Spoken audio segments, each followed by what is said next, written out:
morbo es un buen gancho para atentar a la curiosidad y la curiosidad lleva al conocimiento, ¿no? ¿Qué somos los humanos? Pues biología, psicología y experiencia.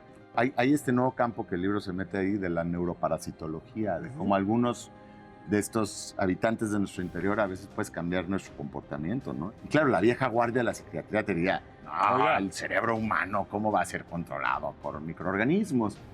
Bueno, sí.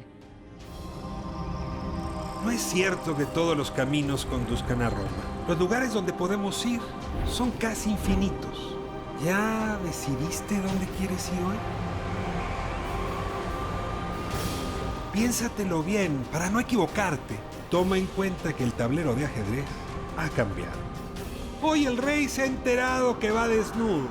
Y cuando el poderoso lo olvida, la verdad se encarga de desnudarlo. Hay que tener talento para pensar fuera de la caja, para combatir los prejuicios, los ajenos, pero sobre todo los propios. Cada quien posee una pieza única del rompecabezas. Por eso intentamos dialogar, para armarlo juntos. La palabra nos libera y la conversación nos empareja. Aquí no hay lugar común.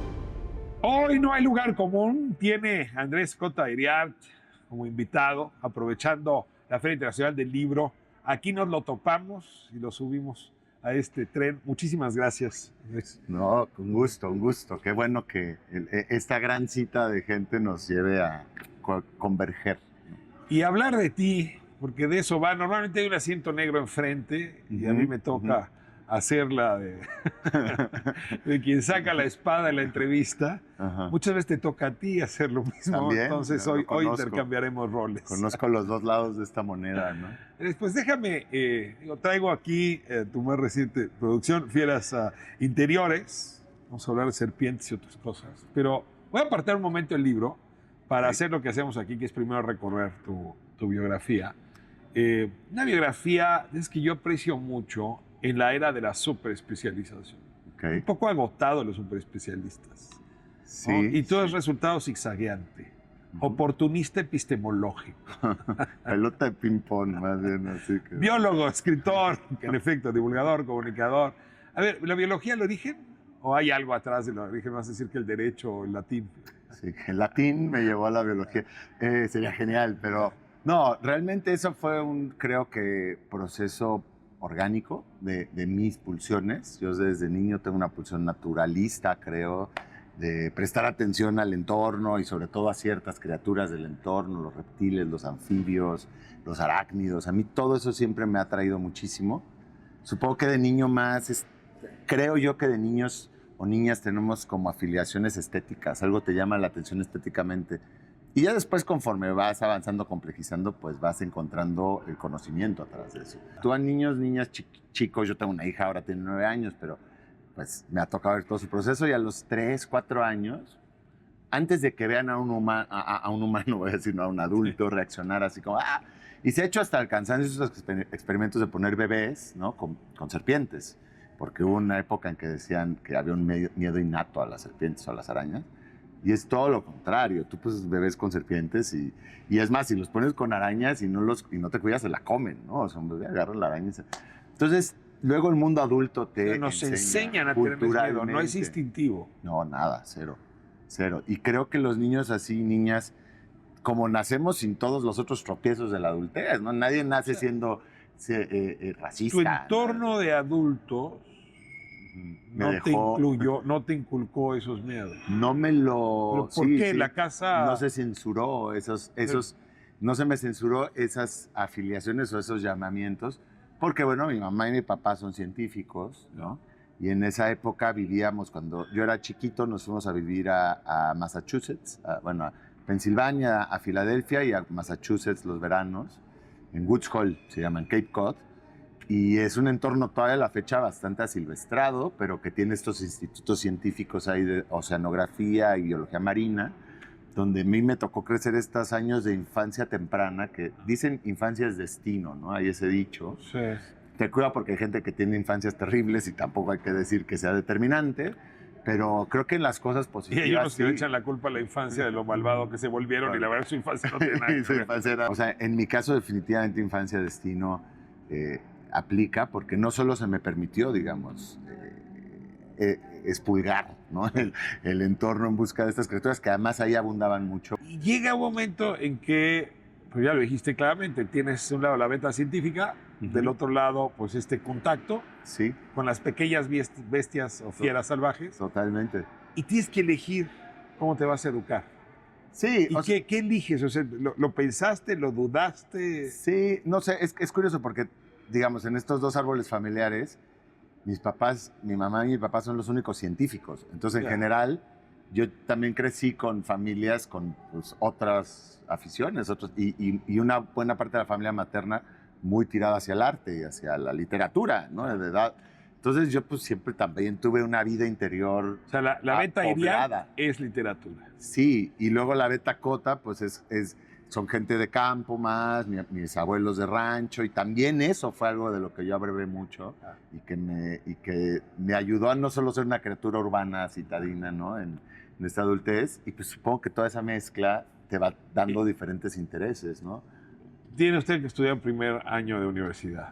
Sí, fíjate que yo antes de entrar a la carrera, en realidad quería estudiar cine. O sea, estaba Ya. entre el cine y la biología.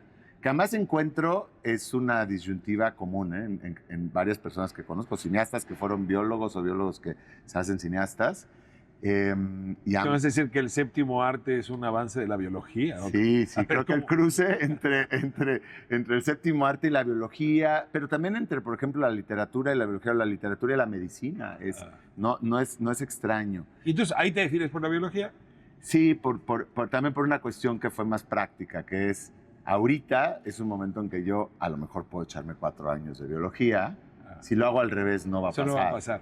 ¿no? ¿Y dónde topas con la biología? O sea, ¿dónde dices, ahora voy por el minor? Ahora voy por... La verdad, Sí. topo con ella en un laboratorio, parte del Museo de Zoología de la Facultad, en la tesis de licenciatura, contando escamas de unas serpientes en formol, o sea, porque mi tesis iba a ser la revisión de un género de serpientes mexicano que se llama Salvadora, y entonces había que contar, pues, como 400 escamas de cada organismo, de cada ejemplar, y había 2.500. O sea, había que ir a museos en Kansas, era una tesis importante dentro de la herpetología, digamos, conocimiento de frontera, y yo conté 3 de esos bichos, y dije, esto no es lo mío. A ver, el tema de la diversidad Ujú. se te volvió importante.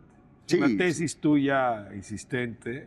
Y por cierto, cuando te dedicas a la literatura, empiezas a insistir con que la diversidad en literatura es obligada, ¿no? O sea, estas generaciones que tratan de escribir de un solo tema, que se Sí. clavan en un solo Sí. asunto. También ahí hay una espacialización, ¿no? A ver, momentánea. sí, hablemos Sí, de, claro. de la diversidad cultural y también como prolongación de la diversidad de la biología o de la biodiversidad. Sí, sí, entonces ese rebote de dejar esa tesis y luego me terminó llevando hacia la comunicación de la ciencia. Fue como natural ese, bueno, yo no voy a hacer ciencia de frontera, yo no voy a saber todo lo que hay que saber de una cosa, sino que quiero saber poquito de muchas, ¿no? Y eso es un poco la comunicación de la ciencia. Y eso terminó eventualmente decantando en las letras.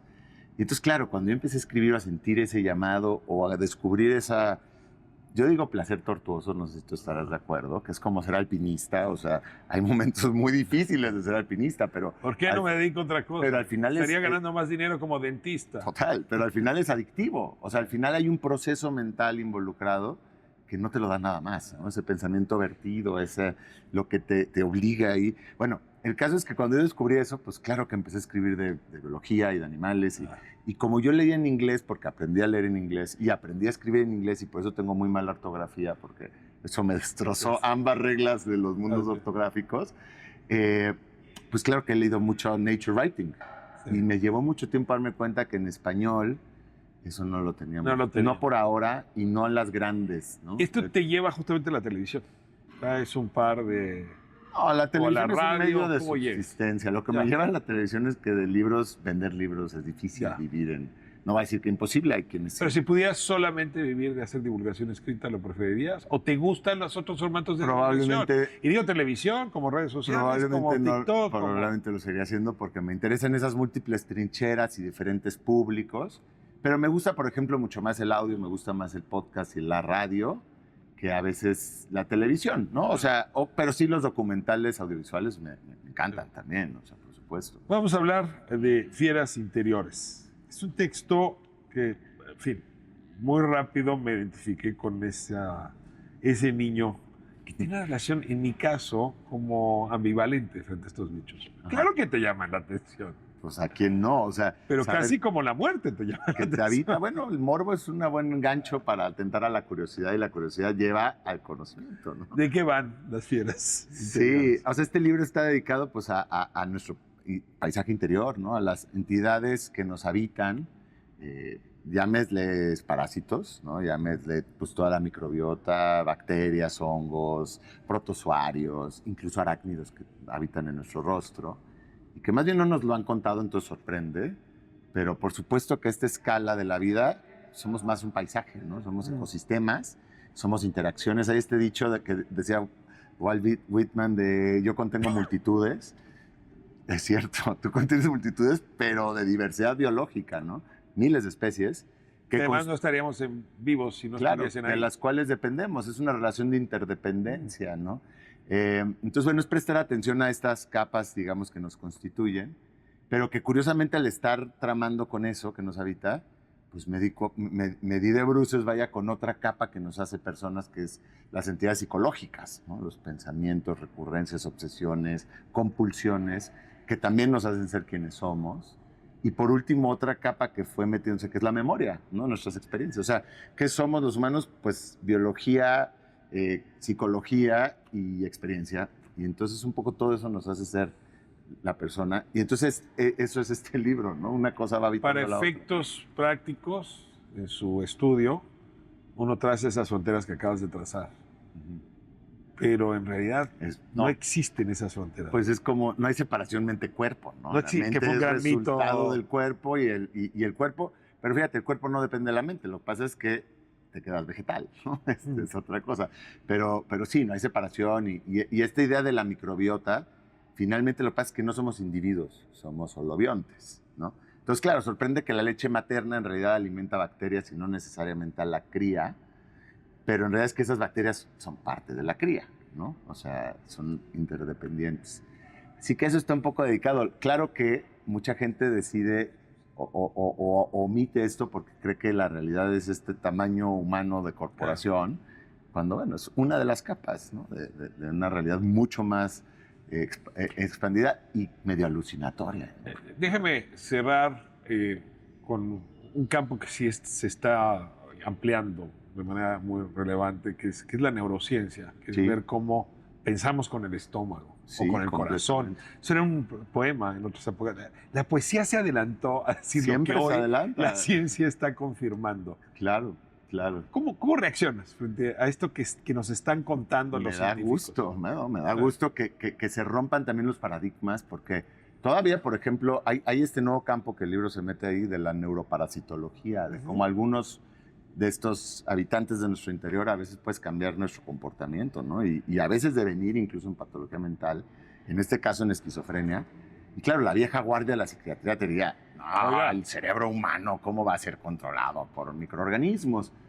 Bueno, sí. Y entonces, como lo que tú dices, o sea, ¿quién comanda qué? O sea, Pues le podemos cambiar el título, uno más común, que es Conózcase a usted mismo a partir de sus fieras interiores. aunque no lo quiera aceptar, ¿no? Aquí está. Qué bueno tenerte aquí, Andrés. Muy feliz. Muchas gracias. Nos encontramos próximo sábado, 10 de la noche. ADN Noticias. Aquí no hay lugar común.